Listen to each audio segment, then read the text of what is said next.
pokoknya sejak itu bilang mama nggak usah kerja lagi. Oke.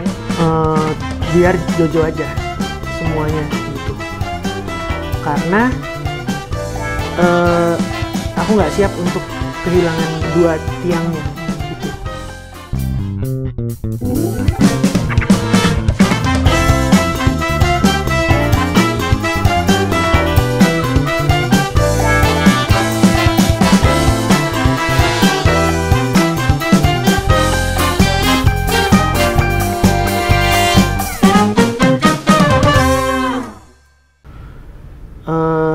Papa itu memang penyakit jantung ya, cuma aku tahu triggernya juga nggak cuman dari makan nggak sehat, pola hidup nggak bagus, bukan cuma dari situ, tapi dari pikiran. Manajemen stresnya? Buruk ya, buruk sekali. Mama lebih baik manajemen stresnya karena mungkin ngomong orangnya. Dan diizinkan papa berekspresi juga ya? Iya, betul. Diterima. Nah, kalau papa dipendem, itu yang sebenarnya nggak bagus gitu. Jadi kalimat pertama aku ke mama waktu itu, mama nggak usah kerja lagi. Pokoknya ini biar Jojo aja. Dan mama bilangnya apa? Ya intinya ya udah kalau emang maunya gitu. Mama sih masih merasa anak pertama tuh tugasnya gantiin bokap, gantiin papa gitu. Jadi dia juga mendengarkan aku juga sih gitu saat itu. Berarti saat itu si Jojo yang selama ini adalah third parent diberi tugas-tugas perpanjangan tangan dari orang tua, suddenly step up jadi semacam partnership sama mama. Iya, sebenarnya nggak sudden banget karena 2 tahun terakhir kan memang papa sudah sakit kan. Oh, jadi udah step up. Udah tahu. Terus papa sempat berapa bulan sebelum meninggal itu dia buka usaha di Surabaya. Dia duluan berangkat. Jadi kami di Jakarta memang sudah dilatih untuk hidup selama 3 bulan itu tanpa papa. Mama yang tadinya nggak pernah nyetir di Jakarta jadi nyetir, jadi tahu jalan gitu. Ya memang nyasar-nyasar, telepon ini kemana nih jalannya kalau mau pulang gitu. Tapi kami jadi begitu ditinggal lebih siap lah gitu, nggak clueless banget. Jose sendiri sebagai anak kedua nggak merasa? Nah kalau perasaan detailnya aku nggak tahu sih karena observasimu sebagai kakak. Observasiku sih dia jauh lebih terpukul sih karena dia itu waktu papa nggak ada lagi sekolah dan tidak bisa ikut nemenin papa ke Surabaya itu. Oke. Gitu, jadi karena masih sekolah kalau nggak salah mau UN atau apa gitu waktu itu. Iya. Tapi kejadiannya di Jakarta kan? Kejadiannya di Jakarta, meninggalnya di Jakarta di rumah. Jakarta. Oke. Jadi memang ini kelainan bawaan atau memang terakhir-terakhir ketahuan bahwa jantungnya mulai tidak bisa mengikuti beban itu yang dia bawa? Sebenarnya serangan kedua. Oke. Serangan pertamanya sudah sempat masuk ICU kalau nggak salah waktu itu. Ya itu udah cukup traumatis juga. Terus dokter menyarankan untuk pasang ring atau ada tindakan apalah gitu. Papa nggak mau. Nggak. Kalau emang harus jaga makan, saya jaga makan aja. Karena papa tuh makan apa aja ayo. Mau suruh rebus-rebusan sayur doang juga dia ayo. Orangnya manut. Doyan-doyan aja lah gitu. Walaupun saya tahu papa saya kadang-kadang pesan nasi padang, diem-diem tanpa sepengetahuan mama. Tapi ya sudah gitu, maksudnya lebih kalau aku ngeliatnya lebih ke stresnya yang nggak bisa dikelola sih. Oke. Menurutmu sebagai Joshua yang sekarang sudah jadi orang tua, sudah menjadi suami, kan kadang-kadang kan dibilang, genetik loh ini itu. While all that is true, aku juga percaya bahwa altar yang dipakai oleh orang tua kita menyembah sesuatu adalah yang sama yang kita sebagai anak-anak juga habitnya ngikut. Oh iya. Ya, misalnya kalau papahnya atau mamahnya ketahuan kalau uang udah menipis, kelihatan nih mulai anxious, mulai panik, mulai ngomel-ngomel misalnya atau apa. Anak tuh bisa ngikut. Iya, betul. Apa yang menurut Joshua yang ada pada papa yang harus Joshua sekarang jaga sebagai kepala keluarga? Karena sekarang kamu udah punya anak. Kamu punya istri, you don't live for yourself. Agak gini, banyak orang merasa, oh papaku adalah ayah terhebat di dunia kan gitu kan rata-rata. Tapi dalam kasusku itu terjadi kayaknya bukan kiasan deh gitu. Banyak kan orang itu mengambil itu sebagai kiasan gitu. Tapi kalau aku ditanya apa yang pengen kamu koreksi sebagai ayah dari ayahmu, Nggak ada sih sejujurnya. Kalau aku bahkan takut aku nggak bisa achieve jadi ayah yang sebaik dia. Iya. Kalaupun ada mungkin, aku akan lebih berani untuk mengekspresikan sesuatu supaya papa meninggal umur 47, masih muda banget. Yeah. Masih muda banget. Dan itu menurutku itu satu-satunya kesalahan papa. Papa nggak cukup mau untuk hidup lebih lama buat aku sama adik-adikku gitu. Tentu papa pasti pengen umur panjang, waktu itu aku tahu. Tapi ya kalau kita bisa cari-cari kesalahannya mungkin itu. Hidup tidak cukup lama karena mengelola stres yang kurang baik. Tapi di luar itu sih, justru aku yang takut nggak bisa menyamai papa gitu. In terms of apa? Kesabarannya, cara ngomong ke anak, cara dia ngejelasin sesuatu ke anak, cara dia membangun hubungan anaknya dan istrinya, gitu. Dia nggak punya ego untuk gua pemimpin di rumah tangga ini. Lo semua ikut. Dia nggak kayak gitu. Bagaimana dia bisa memberikan ruang untuk anak dan istrinya dalam hal apapun, termasuk dalam hal marah-marah. Dan dia tahu itu penting gitu. Cuma ya lagi-lagi ya mungkin nggak ada yang sempurna, jadi harus ada yang dikorbankan, yaitu dia stresnya sendiri, dia kesulitan untuk kelola mungkin ya.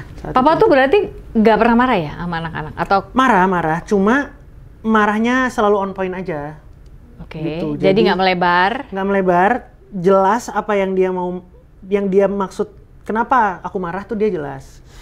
Papa kenapa marah? Soalnya gini. Terus harus gimana? Ya udah lain kali jangan gini. Tuh, atau iya, selesai. Atau kalau ada bentuk tanggung jawabnya, ya udah sekarang kamu gini gitu. Oke. Dengan suara yang lebih meninggi nggak? Untuk tahu kalau papa marah? Nggak pernah bentak. Yell tuh nggak pernah, yelling tuh nggak pernah. Jadi suaranya pelan? Iya. Ih, kayak papanya Mas Pongki almarhum ya, gitu. Mungkin bapak-bapak Jawa aja gitu. Iya. Tapi somehow aku jadi lebih nggak enak kalau dia marah, karena dia begitu cara ngomongnya. Jangan sampai mengecewakan. Udah baik loh bapakku gitu ya. Jadi kalau marah tuh cuman, janganlah udah gini kok kamu gini sih. Papa juga bilangnya gini. Segitu tonnya, nggak pernah bentak gitu. Oke.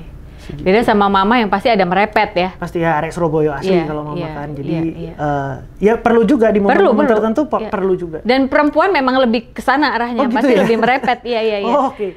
Iya, soalnya terjadi juga di kami sekarang gitu. Si Clarin lebih merepet. Iya, tapi bukan urusan anak ya, urusan keluar. Yang lain-lain, oke. Kalau ke anak, saat ini kami sedang berusaha untuk zero marah. Gitu. Zero marah atau zero meninggi? Zero marah bahkan. Zero marah? Iya. Jadi kalau dia salah juga nggak dimarahin maksudnya? Iya, karena menurutku marah unnecessary, menurutku ya. Oke. Tuh, coba itu dijelasin. Kalau ada yang salah, ditegur, diingatkan, tapi marahnya kan itu cuma imbas dari kita nggak terima aja gitu kalau menurutku. Iya. Aku nggak belajar psikologi ya, aku nggak tahu, tapi menurutku gitu. Ketika masalahnya sudah selesai, biasanya kalau aku marah itu karena aku nggak terima aja. Karena masih nggak terima? Masih nggak terima. Jadi sebenarnya ketika masalahnya selesai, aku bisa stop di situ tuh, nggak perlu marah. Sebentar, ini berarti kita belajar meregulasi, mengenali lalu meregulasi emosi. Iya. Teman-teman boleh ikut komen yang ada di bawah ini. Kalau kamu, gimana caranya untuk nggak marah, atau kamu harus marah dulu di luar terus baru kembali lagi ke keluarga, coba tulis ya.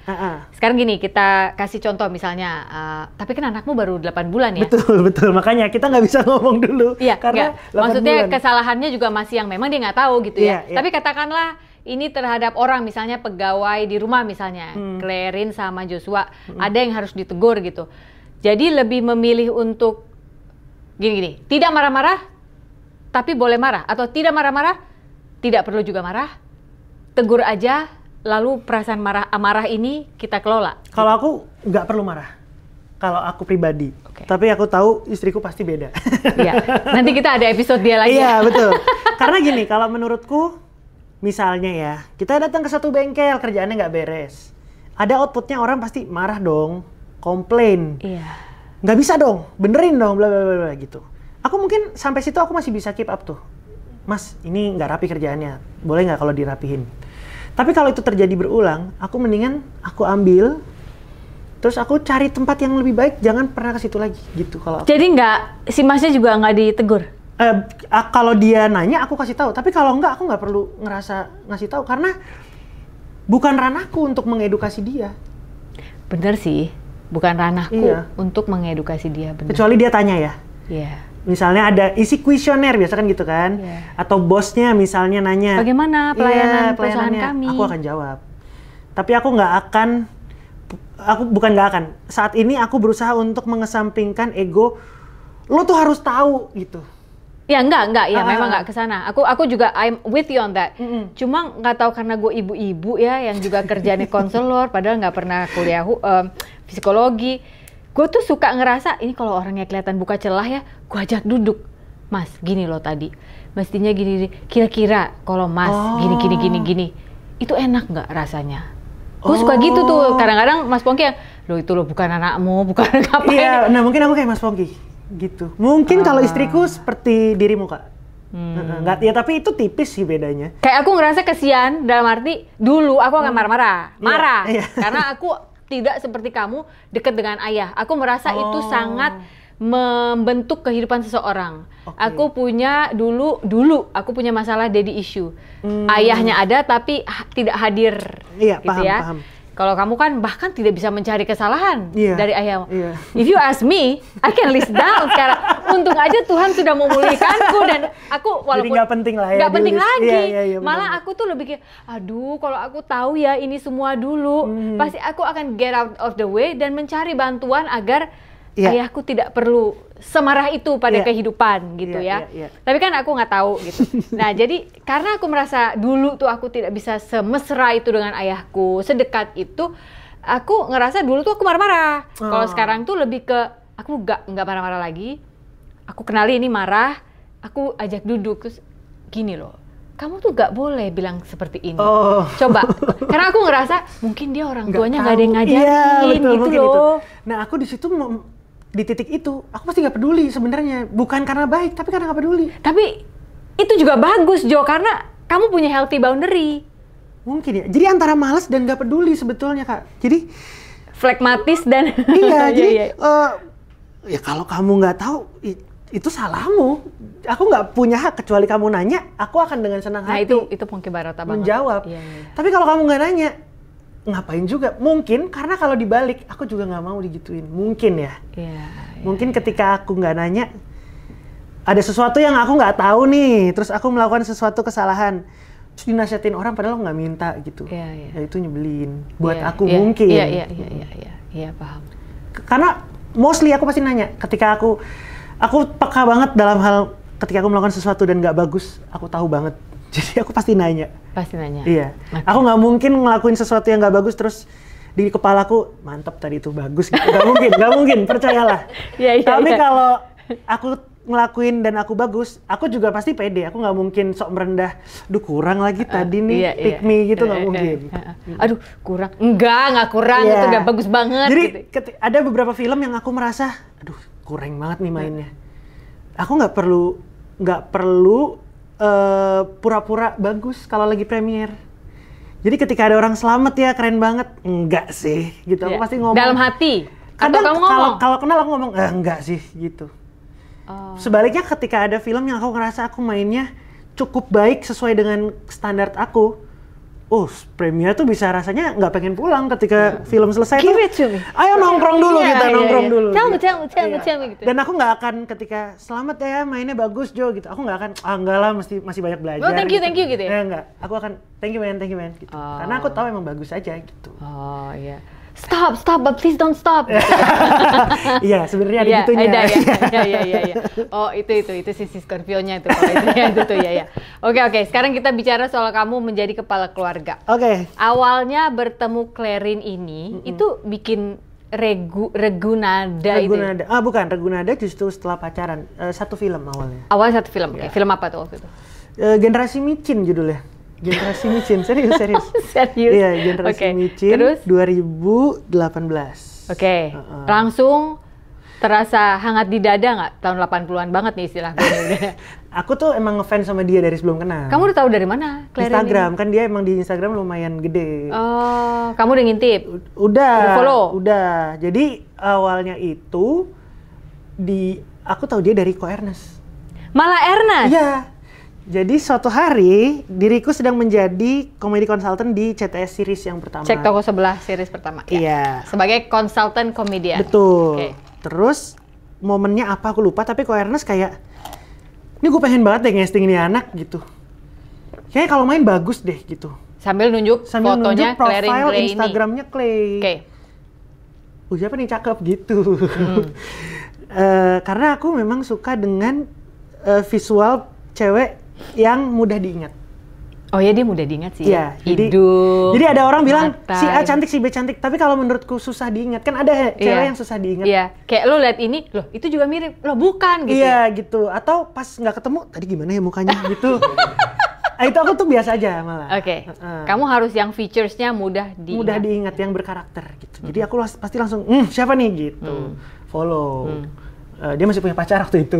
Jadi aku juga tidak berani membuat pergerakan-pergerakan. Tapi seorang Joshua Suherman follow dia loh.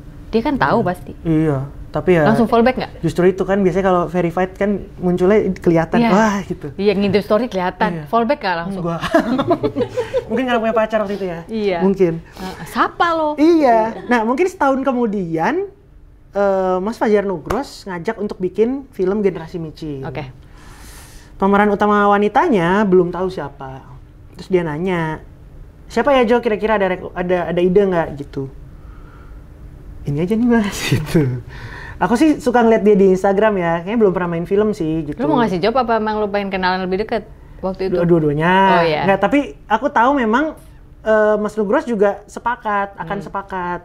Ya. Mas Fajar Kayaknya Nugros. pas nih ya. Dan bener aja begitu casting dapat langsung role-nya. Oh ini gitu, reading pertama ketemu di antar pacarnya waktu itu reading pertama. Yeah. Terus ya udah kenalan, ya biasa aja karena aku tahu punya pacar. Di Instagram juga aku tahu ada pacarnya. Nah, terus kemudian syuting. Di tengah-tengah proses syuting putus. Taumu dari mana? Nah, kan kita emang nongkrong. Oh, termasuk pacarnya dia saat itu juga pernah main ke lokasi. Oh, oke. Ngobrol. Ngobrol ya? Ngobrol nggak sih? Apa berantem? Ya enggak, maksudnya ngobrol, tapi dia tahu dari dia kepo atau tiba-tiba tuh orang nggak pernah datang nganter lagi gitu loh maksudku. Iya. Tahu putusnya karena kita deket semua ensemble-nya jadi cerita dia. Oke. Jadi bukan cuman aku yang tahu, tapi rame-rame. Semua pemain emang tahu gitu. Oke. Justru karena semua pemain tahu, menurutku bahaya. Karena artinya semua orang tahu. Iya, ini available. Ya. Oke. Jadi tugas saya. Pandai juga kau ya? Ya kan? Iya. Iya, Scorpio. Iya. Jadi saya akan tutup pintunya terlebih dahulu. Setidaknya saya akan berjuang setelah pintunya ditutup. Oh ya, pokoknya tutup dulu. Ya, lagi baru putus. Ya, pas. Masuknya banyak cara. Iya. Itu banyak cara, gitu. Ya udah akhirnya dari situ deket. Awalnya tuh ini kok. Besok callingan syuting jam berapa? Sore jam 5. Ya udah temenin dulu yuk jam 12 ke IKEA apa kemana ya? IKEA, jam 5, ya. Jam 12 lama loh. Lama, dari pagi bahkan itu kan. IKEA-nya jam 12, mungkin berangkatnya jam 9 pagi kali. Ya udah, kebetulan searah. Rumahku Cibubur, dia Kelapa Gading. Mau ke IKEA, searah katanya. Percaya aja lagi. Aku nggak ngerti maps. Oh nggak tahu. Ya. Percaya lu aja. bilangnya Sarah. Sarah. Iya, gue lagi berusaha work in my mind tuh. Kalau di peta kan Cibubur di bawah kanan. Iya, ya, Porridge Water. Ya, Porridge Water bener. Terus di kiri bawah itu IKEA kan. Iya. Iya, and then Kelapa Gading kan kanan Iya. atas. Iya. Jadi gini dulu. Ya, Sarah. Kalau kata Orang Abdeh, maunya lewat atas kok kan Sarah. Iya. oh gini, Iya. kan banyak jalan ke Roma kan nggak harus gini. Bener. Saya bisa gini. Itu, iya. Cara perjuangannya. Oh iya bener. Kalau kata Abdel, saya lu lubang spanduk. Barbel semen. Iya, itu lucu tuh menurut gue barbel semen. Iya. Terus akhirnya Ya udah akhirnya dia mau nih, itu Mau. deh yuk gitu. Iya. Mau lu mau nyari apa kayak ceritanya? pengen kayak 500 Days of Summer. Film 500 Honey, the thing is broken gitu. Iya. Ternyata dia juga belum nonton waktu itu 500 Days of Summer. Jadi dia nggak relate. Ada saya aja tuh di kepala saya aja. Oke, terus. Iya, the thing is broken. Oh ya, gitu. Malah ditanya. Terus akhirnya kecepetan tuh kalau nggak salah ke IKEA. Kecepetan atau setelah dari IKEA kita makanlah di Peak. Oh, kecepetan mau ke lokasinya, masih kecepetan nih. Selesai IKEA? Ya jelas kecepetan lah ya orang siang. Orang jam 12, emang nggak bisa ngitung. Makan dulu deh, makan, ngobrol apa segala macam. Masih kecepetan nih, nonton dulu. Nonton akhirnya tuh banyak loh waktunya. Banyak. Dia juga tahu sih kayaknya. Terus akhirnya ya udah anterin ke lokasi sorenya. Ngumpet tuh karena nggak enak kalau ketahuan orang lokasi kan. Bareng dateng ya. Iya, jadi aku nunggu di mobil. Hah, tunggu. Lu udah ngomong sama dia, nggak enak nih atau enggak, kita tahu sepakat nggak enak nih gitu. Ntar dikiranya yang macam-macam lagi. Dikiranya aku mau deketin gitu. Artinya ada harapan kalau dia setuju. Iya, setuju ya ternyata. Iya, kalau dia nggak, kenapa emang lu? Iya, setuju. Justru karena dia mengamini, yes, gitu kan? Ini dia. Yes. Jadi jangan sampai ada yang tahu, bukan apa-apa, nggak enak aja. Yeah. Karena kan namanya satu produksi, ntar disangkanya ya ada konflik of interest lah. Padahal apa gitu, coba lu bahas apa, langsung ketahuan sebenarnya di situ udah ada sesuatu. Iya, gitu. Jadi tunggu di mobil. Toh dia cuma satu scene malam itu. Oke. Dan tidak ada scene-ku sebetulnya. Turun, tiba-tiba dia chat. Waktu itu ada dia satu scene sama Brandon Salim. Aku kenal Brandon Salim karena pernah satu film sebelumnya. Brandon Salim teman kecilnya Clay di komplek. Saingan tetap dong masuk kompetisi. Enggak sih kalau itu, enggak lah. Kayaknya semua orang sih pilihnya Brandon ya. Jadi enggak. It's obvious. Iya, it's obvious. Iya. Terus Brandon kata Clay di chat, kok Brandon bisa nanya? Lo dianterin Jojo ya? Gitu. Dari mana ya dia tahu ya? Nggak tahu, sampai hari ini aku nggak tahu tuh dia tahu dari mana. Kita hadirkan Brandon Salim.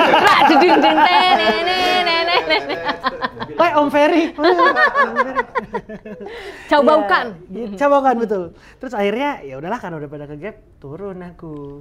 Ya dari mobil turun. Ya udah semua orang kayak ngeliat aneh gitu. TST. Iya, TST aja. Ya udah akhirnya sejak hari itu ya jadi biasa aja sih. Sampai jadi dari situ. Tapi dari situ jadian apa enggak? Ada kata jadian enggak? Enggak hari itu. Masih beberapa sampai filmnya selesai kok. Maksudnya jadiannya setelah filmnya selesai. Cukup sok profesional ya. Iya.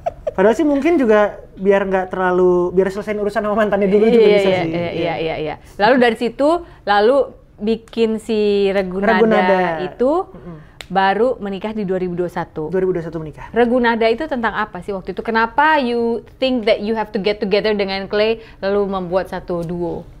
Karena kami pengen, sebenarnya itu cuma diary aja sih. Jadi ketika kita pacaran berdurasi 1 tahun tuh apa ya keluh kesah kita, apa ya yang kita rasain gitu. Makanya lagu pertama itu judulnya lagu pertama tentang komen-komen orang terhadap hubungan kami saat itu. Karena dan banyak ya komennya? Oh banyak sekali, karena Clay dan mantannya kan juga followersnya udah tahu gitu. Terus kemudian tiba-tiba jadian sama aku, komentarnya miring. Dan lain-lain itu kita tulis di liriknya juga gitu. Jadi ketika suatu hari kita dengerin lagi, oh iya ya saat itu keresahan kami berdua itu. Jadi ada yang mewakili masa itu ya? Iya gitu. Syukur-syukur kalau yang denger ada yang relate, tapi itu bonus. Iya. Terus kemudian lagu keduanya Bayar Tuntas Rindu itu tentang kami nggak bisa LDR, itu waktu COVID. Oke, iya. 2020 lah ya? 2020 ya Bayar Tuntas Rindu itu. Terus kemudian Sama-sama Berbeda itu sebelum menikah, karena udah mulai kenal keluarga. Jadi kita cerita tentang background keluarga masing-masing. Kita akan nikah tapi personality-nya beda nih. Harus bisa saling adjust. Begitu menikah, bikin yang keempat itu judulnya Tangan Kecil, tentang kami ingin menunda anak waktu itu. Dan video klipnya rilis setelah anaknya lahir. Oke, ya. Gitu. Ya. Dan ini baru kami buka di bohong lu kayak orang-orang sebenarnya. Ini serius. Nggak pernah ngomongin di mana-mana. Kami sedang mau rilis dan baru mau produksi sih single yang selanjutnya, tapi karena udah ada anak, aku seperti menjilat ludah sendiri. Karena aku sempat tidak suka dikait-kaitkan dengan lagu anak kan. setelah punya anak, aku sama Clay kepikiran untuk kayaknya kita harus bikin lagu anak deh gitu. Lagu untuk anak? Ya. Jadi kami akan merilis kayak lagu Timang-Timang anak si Anang itu. Timang, iya, timang, tapi liriknya anak poin. si Anang. Anak Jangan apa menangis. liriknya? Anakku sayang. Anakku sayang. Iya. Sorry Mas Anang. Sorry Mas Anang. Oke. Iya, jadi liriknya point of view-nya dari anak. Jadi pengennya ketika orang tuanya tahu, anaknya yang nyanyiin. Oh, jadi orang tua menyanyikan buat anaknya. Anak menyanyikan ke orang tuanya. Loh, kebalik. Iya. Jadi bikin lagu untuk anak siapapun talent anak yang mau nyanyi untuk orang tuanya gitu. Tapi kami yang nyanyi. Cuma point of view-nya. Point of view anak, iya, kalian yang nyanyi. Betul. Oh, gitu. Oh, so sweet. Jadi kapan itu gimana? Kami masih menunggu produsernya. Produsernya teman juga sih, teman kalian juga sih. Tapi akan secepatnya sih. Semoga. Jadi dimulai dengan single-single ya? Iya, sepertinya. Masih di bawah bendera Regunada itu? Iya. Regunada ya namanya? Regunada. Dari mana sih tuh Regunada? Nggak ada sih, karena kami dulu punya account review makanan namanya Regu Rasa. Regu tuh kenapa? Tim? Ya kelompok aja gitu. Kelompok. Gitu. Oke, iya, Jadi kayak Regu Nada, Regu Rasa gitu-gitu. Berarti lu tinggal buka usaha dengan nama Regu Nada itu kayaknya nama Regu dengan Regu apa gitu ya? Dengan holding Regu. Tergu juga bisa ya, tepung ya? Enggak, Sorry. gue sehat gluten free. Oke. Boleh. Gluten free. Oh gitu. Begitu. Sebenarnya agak-agak itu tadi yang menjilat ludah sendiri karena jadi kemarin di Synchronize Fest tahun lalu kan ada panggung khusus mantan penyanyi anak-anak. Iya. Dia kemarin cerita di Sofina Talks. Iya, jadi aku ditawarkan job itu ketika belum punya anak. Ya, Oke. Jadi kayak ya udah deh minta nyanyi di obok-obok gitu. Enggak deh, jangan di obok-obok deh gitu, yang lain aja. Karena aku tuh masih ada cringe-nya saat itu. Terhadap lagu obok-obok atau terhadap Joshua? Semua artis hal cilik. Ya, secara general Joshua sebagai artis cilik. Apa sih kayak gele? Mungkin karena aku orang kenal aku berhenti sampai situ mungkin ya. Makanya aku ada rasa gua nggak boleh sampai sini doang gitu. Saat itu tuh ada kayak gitunya. Gua sekarang udah pakai jasa yang lebih besar. Iya. Stop labelin gua di situ aja. Iya. I've moved on to other things gitu. Padahal kalau sampai situ aja ternyata juga nggak apa-apa. Gitu. Ego aja, ego yang harusnya nggak diturutin aja. Sampai punya anak, berubah semuanya kayak wah. Harusnya kemarin nyanyi aja. Emang kenapa sih kalau nyanyi gitu? Emang lo nggak pengen punya legacy buat anak lo? Emang lo maunya dilihat sama anak lo sebagai apa sih? Gitu. Sebagai emang nggak pengen anak lo lihat lo sebagai mantan penyanyi anak-anak gitu. Emang kenapa gitu kan? Emang kenapa? Dia Bahkan kan tahu. Lebih dari emang kenapa? Semua ayah pengen ada di posisi anaknya bangga karena bapaknya itu. Dielu-elukan di panggung dan pernah jadi hero masa kecil mereka gitu. Bukan itunya, tapi punya album yang di bidang anak-anak gitu. Punya tahun yang cukup untuk ada di dunia. Lagu anak. Oke. Emangnya kenapa gitu? Dan benar Bang Adri bilang, tau nggak Snoop Dogg sejak punya cucu dia bikin lagu anak-anak juga. Oh ya? Emang iya? Tentang ganja. Enggak dong. Karena dia katanya nggak mau cucunya ngelihat dia sebagai image yang lama, gitu katanya.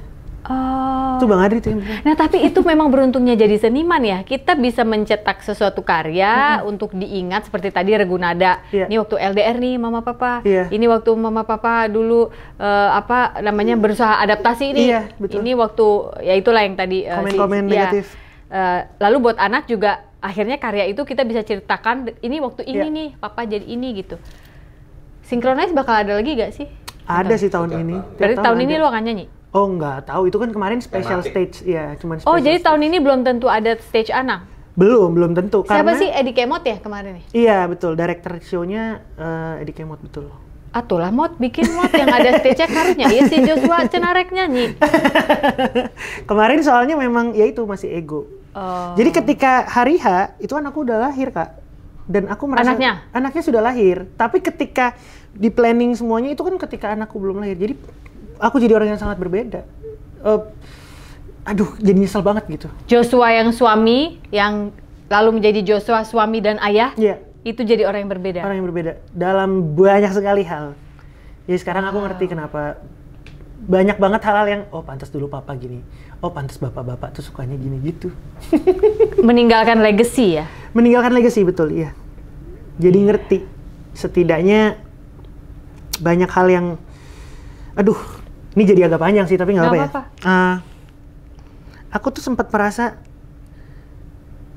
nih ngapain sih orang-orang pemikirannya kok pada konservatif amat sih gitu. Dulu.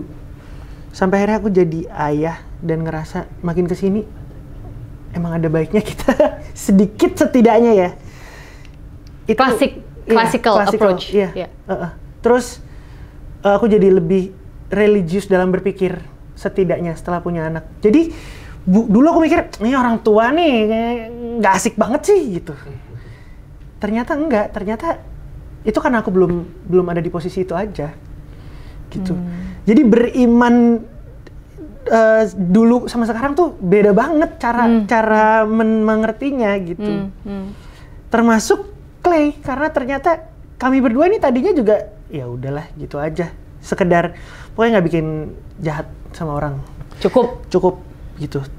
Terus kemudian punya anak, apa nih yang mau kita kasih ke anak kita kalau kita gini-gini doang nih? Sifat dasar manusia padahal itu loh, meninggalkan sebuah legacy. Betul, ternyata itu drive-nya. Kami berdua nih kalau makan nggak pernah berdoa dulu. Karena kami merasa, ya udah doa aja gitu. Sekarang, sebelum anak makan, ayo kita doa dulu, gitu. Awalnya bukan buat kami, tapi buat anak. Apa kata si anak kalau awalnya orang tuanya tidak terlihat berdoa? Awalnya itu, tapi nggak apa-apa. Kami merasa kalau startnya emang harus dari situ, ya nggak apa-apa juga. Tapi kita sering berpikir gitu, kita lakukan buat anak. Sebenarnya yang dibentuk orang tuanya dulu. Iya, bener. Karena kalau nggak ada anak, akhirnya kita merasakan kekuatan energi berdoa itu ya, ketika kita menaruh harapan pada sebuah, ya yang kita sebut Tuhan gitu ya, yang adalah pencipta kita, yang sayang banget sama kita, yang tidak kaget akan ketololan kita dalam membuat keputusan, kesalahan-kesalahan kita dalam bertindak, kekeliruan mulut kita dalam berucap. Tuhan itu nggak kaget loh menurut gue. Emang kaget? Nanti Joshua umur segini, dia bakal ngomong kayak gini nih. Hah, Joshua, kau mengecewakanku? Nggak mungkin. Tapi tetap memilih untuk menciptakanmu, Clay, Ponggi gitu di dalam rahim ibu kita, dan disayang dan ditungguin bener. Sampai, nah kamu udah pinteran nak, yuk sekarang you're on to bigger things gitu ya. Bener. Ini sih kayak contoh lah ya. Waktu sebelum punya anak, aku tuh kalau misalnya sakit opname di rumah sakit itu, pasti aku yang kerangka berpikirku akan mencari jalan secara logis aja. Kenapa? Tipes, ya kecapean, ya iyalah orang makan yang nggak bener, iyalah orang ini gitu. Sampai akhirnya kami punya anak. Jadi doa itu tidak pernah jadi top of mind pertama ketika ada di situasi kayak gitu. Artinya situasi nggak enak? Situasi nggak enak. Contohnya dalam hal ini misalnya sakit ya. Iya, apalagi enak, buru-buru inget. Iya, betul. Nah, bukannya aku agnostik atau enggak. Cuman memang ya Tuhan itu baik. Itu saat itu berhenti sampai situ itu. Tapi tidak berusaha mengenal baiknya itu bisa apa sih maksudnya? Kenapa? Ternyata nggak ada kenapanya. Ya baik aja. Iya. Gitu. Nah, setelah punya anak, kami sempat ngalamin anak tuh harus masuk rumah sakit. Sejak itu, setiap malam, pokoknya setiap hari lah, hampir di banyak momen, kami jadi selalu berdoa untuk minta perlindungan. Padahal kan itu hal yang tadinya nggak ada di kerangka berpikirku bahkan gitu. Karena kami tahu nggak ada apa yang bisa ngejamin ini gitu. Apa yang bisa ngejamin ini? Pada akhirnya ya itu gitu. Tapi aku merasa kok gue jadi orang yang kayak gini ya sekarang ya sejak punya anak. Ya mungkin emang jalannya harus kayak gitu. Dan nggak masalah, maksudnya banyak orang merasa ketika kita jadi lebih kayak gitu kita jadi orang yang kaku gitu. Enggak juga ternyata. Ternyata enggak juga. Justru tugasku untuk menampilkan kalau nggak melulu template-nya gitu.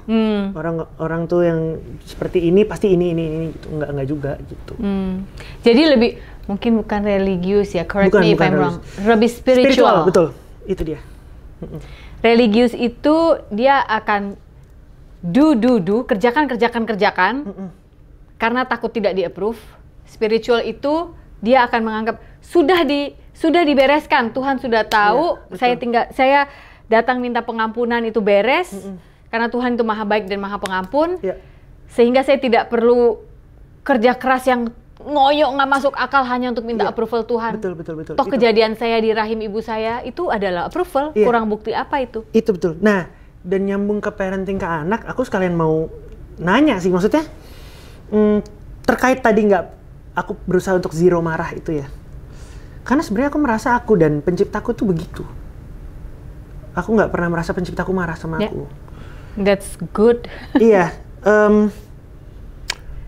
Aku harus berbuat yang benar, bukan supaya, tapi karena. Iya. Yes, iya. Nah, aku pengen, kan aku juga gitu. Itu kenapa, maksudnya apakah itu tepat? Sehingga dia jujur sama aku tuh bukan supaya, tapi karena. Sehingga dia sharing terbuka, melakukan semua yang baik, itu bukan supaya aku approve dia sebagai anak, tapi karena aku approve gitu. Itu sih sebenarnya goalsnya kenapa aku pengen zero marah. Nggak tahu ya, ini kita bicara bodoh-bodohan ya, aku juga bukan orang psikolog. Tapi mungkin secara pengalaman lebih. Ya mungkin kebetulan anaknya jauh. udah pernah mengalami sampai yang sekarang udah dewasa muda, anak yang paling besar gitu ya. Aku meninggalkan sifat marah-marah itu udah lama, sejak berbaikan dengan ayahku. Bahkan itu sudah aku tuangkan dalam buku yang judulnya Hati yang Gembira Adalah Obat Si Paling Overthinking itu. Pada suatu siang setelah sebuah serangan kecemasan terjadi kembali pada saya digerakkan untuk kembali ke rumah ayah, meminta maaf atas semua kesalahan saya.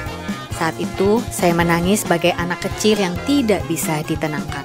Saya tidak percaya bahwa kepala saya sedang dielus orang yang selama ini saya rindukan.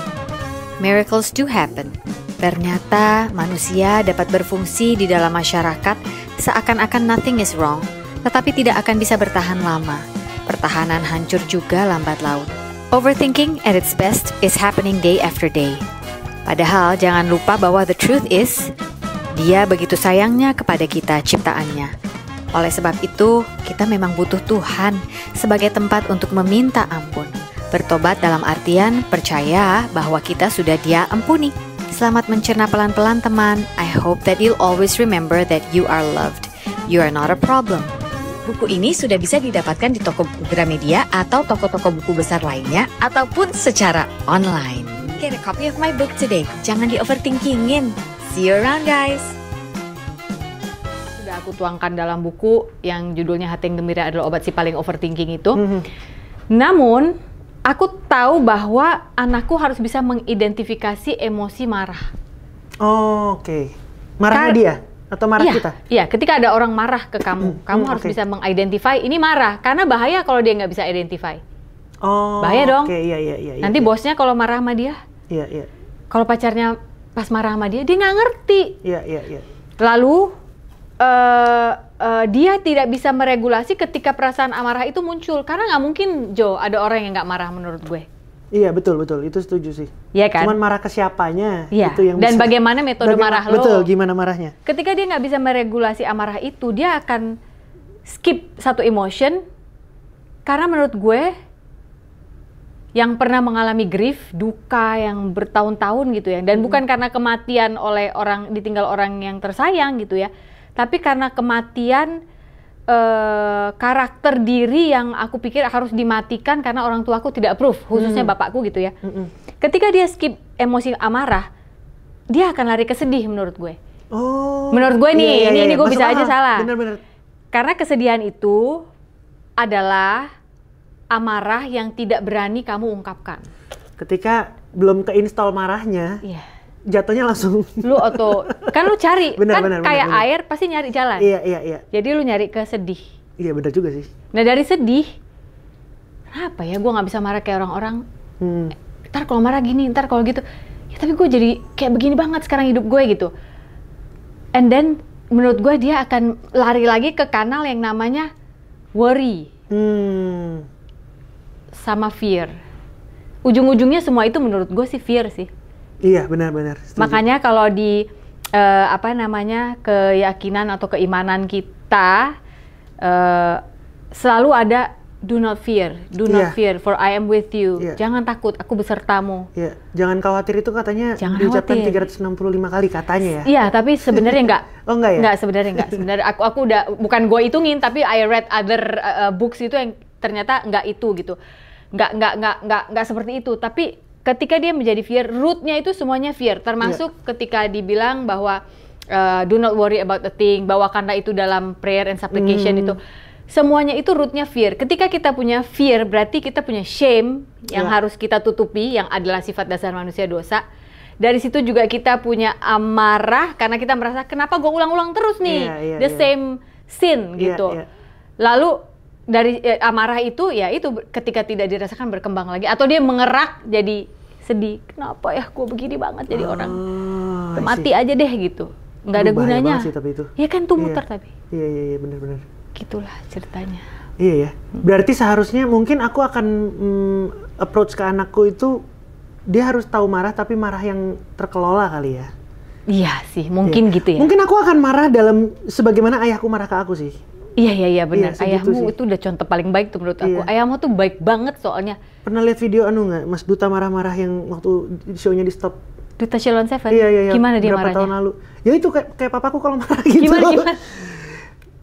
Lebih bentuknya lebih ke ngeluh sih sebenarnya. Iya kayak piye Thomas gitu. Kok ini sih?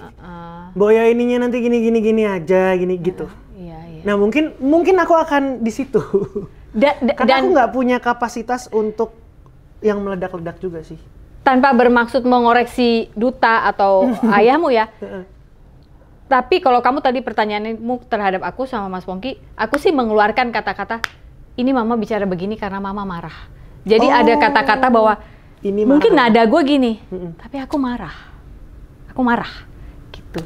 Jadi dia tahu marah. Dan di luar sana orang belum tentu seperti ini loh marahnya. Iya. Karena kalau dia tidak desensitize, ya kacau sih kata gue ya. Di dunia sekarang ya, di dunia sekarang pakai jempol aja bisa marah. Itu dia makanya yang serem. Itu alasan kenapa Instagram anakku tidak dibuka komentarnya. Oh iya dong, dia masih di bawah umur. Apa sih namanya? E_BLSHM, Elio Belshalom. Oh namanya Elio Belshalom. Lu ada rencana mau nulis buku nggak? Nggak ada sih. Belum ada sih. Jocelyn adikku yang bungsu dia penulis ya. Apa judul bukunya? Dia tuh novel ya. Ada Shaka Oshaka judulnya, ada Olimpiade Surabaya. Oh, kita cari nanti ya. Iya. Oke. Gitu. Aduh, senang sekali Joshua. Aku mau kasih buku dulu ya, semua tamu di sini dikasih buku ya. Pakai jogetan dari produser ya. Produsernya dancer ya. Iya, yang kurang luntur sebenarnya ya. Judulnya Hati yang Gembira adalah Obat, si paling overthinking ya. Semoga ini pas buat bacaan-bacaan akhir minggu atau bacaan ketika sedang ada di kursi putih di rumahmu, alias pagi-pagi. The best time to read. Betul. Tapi saat ini kayak belum bisa karena nyuapin anak. Oh iya. Jadi pas gantian ya. Pas lagi gantian. Oh iya benar. Ceritain ke papa mama gitu. Bener ya. gitu aja. Benar juga. Kan belum sekolah kan, daripada jam segitu nggak ngapa-ngapain. Iya, suruh baca aja dia buku. Benar. Aku selalu penasaran karena Hati yang Gembira adalah Obat juga tertulis di Bali. Amsal. Ya. Bukan, maksudnya ketika aku nonton episode. Di Tembok. Di Tembok. Iya. Nanti aku main-main deh Juni ke sana. Bener loh. Iya, aku nggak ngopi, tapi istriku ngopi. Kan ada teh. Oh, ada teh juga ya. Kirain karena coffee shop jadi kopi doang. Enggak, ada semua, ada matcha. Ada matcha. Ci. Makasih ya Joshua. Terima kasih ya Sofi. Terima kasih. Salam untuk anakmu yang hari ini kalian tinggal, mereka datang ke sini pacaran ceritanya Jumat, titip ke mama, itu adalah. Tadi makanannya udah disiapin ya, udah ditaruh ya? Pokoknya suruh makan aja kan? Tapi kan dia intermittent kan, nanti sampai jam. Oh iya benar. Hari ini lagi cheating day. Next berarti Mbak Clay ya. Kita nanti usahakan mungkin moga-moga di Bali dia bisa menceritakan sisi dia. Aku mau cerita nih sebelum ditutup. Oh boleh. Clay itu kan orangnya tahu lagu, tahu nama musisi, tahu yang lain-lain lah pokoknya. Kecuali tahu lirik. Tapi dia tahu lirik, tapi dia tidak terkoneksi informasinya. Oh. Jadi misalnya dia dengerin lagu, dia nggak tahu itu lagu siapa. Misalnya itu lagunya Stevie Wonder. Oh tahu Stevie Wonder. Oh ini lagunya Stevie Wonder gitu. Jadi dia tidak berkoneksi. sejak nikah apa sebelum nikah ya pokoknya aku kan sering shuffle play aja gitu. Banyak kan lagu-lagu Indonesia juga. Ternyata istriku ini suka sekali dengan semua lagu-lagu yang diciptakan sama Mas Pongki. Masa? Tanpa dia tahu itu ciptaan Mas Pongki. Jadi begitu aku misalnya lagu apa? Aku Lelakimu nomor 1 dia. Oh, ini lagi main lagi nih hari ini, lagi di remake. Jadi soundtracknya tim songnya lagu film Kodrat 2. Malam ini premier, kita ntar malam mau kesana. Oh gitu. Iya. Love scene-nya pakai lagu itu. Oh. Ya, drama yang nyanyi? horor. Dance TDC-nya. Oh, Dance Company. Oh, oke. Oke, terus. Iya, jadi begitu aku play semua portofolionya Mas Pongki. Loh ini semua Mas Pongki. Aku suka semua lagu-lagu ini gitu. Jadi hari Mas Pongki pencipta lagu. tuh, dia taunya cuma vokalis. Kamu taunya dia model kan? Kamu taunya vokalis atau basis? Kamu taunya dia apa sih sebenarnya? Itunya kamu tahu kan nggak pernah cari tahu kan? Oh iya, cuman taunya anak band gitu. Gitu. Jadi hari ini dia ikut sebenarnya mau foto. Oh iya nanti habis ini ya. Iya benar. Iya. Terima kasih ya. Terima kasih banyak. Ini sorry bookmarknya jatuh. Oh iya. Guys, hari ini bukan hari yang baik untuk menyerah, katakan itu setiap hari. Kita sudah boleh intip sedikit ke kehidupannya Joshua Suherman hari ini. Jangan lupa dalam menjalani kehidupan today, dan besok-besok ini kemana sih kameranya? Ke sana? Oh iya. Hari ini bukan hari yang baik untuk menyerah, katakan itu setiap hari. You are loved. Sampai jumpa. Bye. Di obo-obo.